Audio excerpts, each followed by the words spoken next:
Hello, my name is Ajiteshpreet Singh Bhatia, and I'm a student of PGP1 at IIM Trichy. And as part of my Indian Economics and Policy course, I would like to talk about the role of the agriculture sector in India and what are the possible reforms that can be brought about in the sector to help the Indian economy.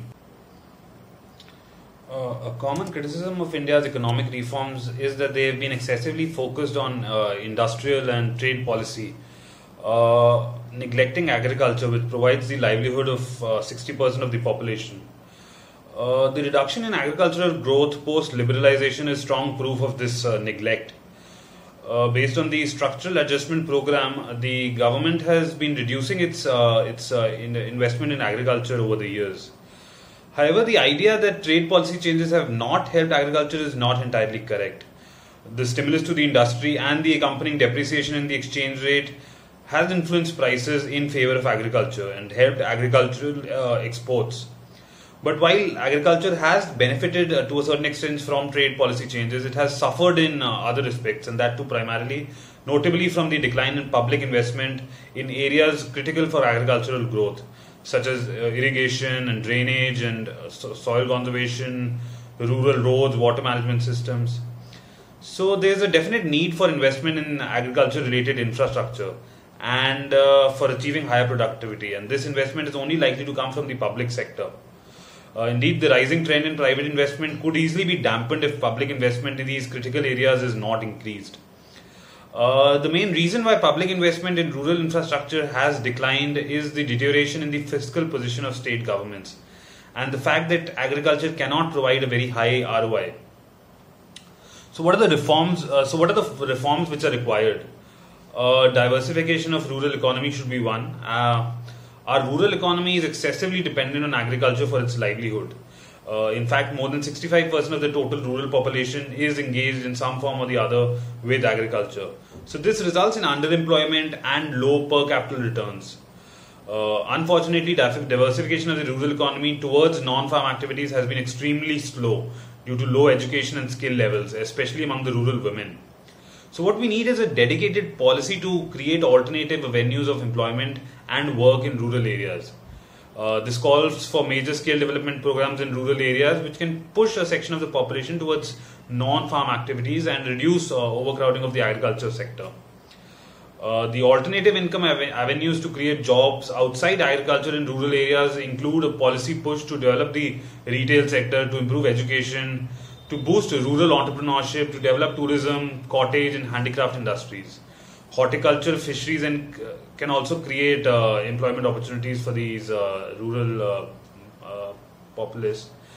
So the second reform could be increasing produce per hectare. So with the population that is expected to continuously rise, India needs to keep up its food production, but unfortunately the land area available is just limited. And despite increasing food grain production over the years, it is constantly shown that per capita food grain availability in India has constantly been declining.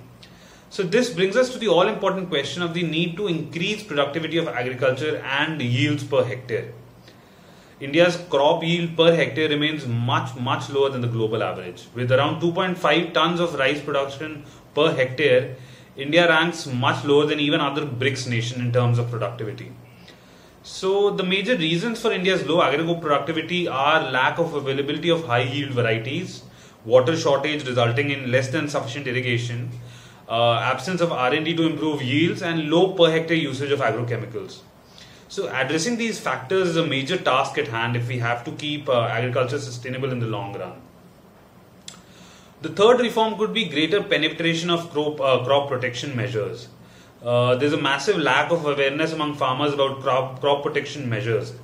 It is estimated that Indian farmers lose worth 50 crore rupees of crop annually due to pest and disease infestation, primarily because of the low usage of agrochemicals, which is at 0.58 kg per hectare against the world's average consumption of 3 kg per hectare. With limited availability of land to cultivate food and to feed an ever-growing population like India's, the only alternative we have is to increase productivity per hectare or at least stop wastage. Hence, we need to achieve greater penetration of usage of agrochemicals such as insecticides and pesticides to reduce crop losses and subsequently increase production per hectare. So the last recommendation could be to reduce dependence on monsoon, making the agriculture sector less dependent on rainfall by diversifying sources of irrigation has been an area long discussed by experts, but little has been done over the years about it. And it's high time the government acts upon it, because irrigation is among the most critical activities for agriculture, and in a country like ours, which is competing with the other industrialized nations of the world for economic supremacy, where other countries are employing technological advancements, we don't even have the basic irrigation infrastructure in place, so there's no way we can catch up to them. So these are the reforms which I feel can be put in place. To summarize, the first one would be to diversify the rural economy. The second one would be to promote R&D and technological improvements in the agriculture sector.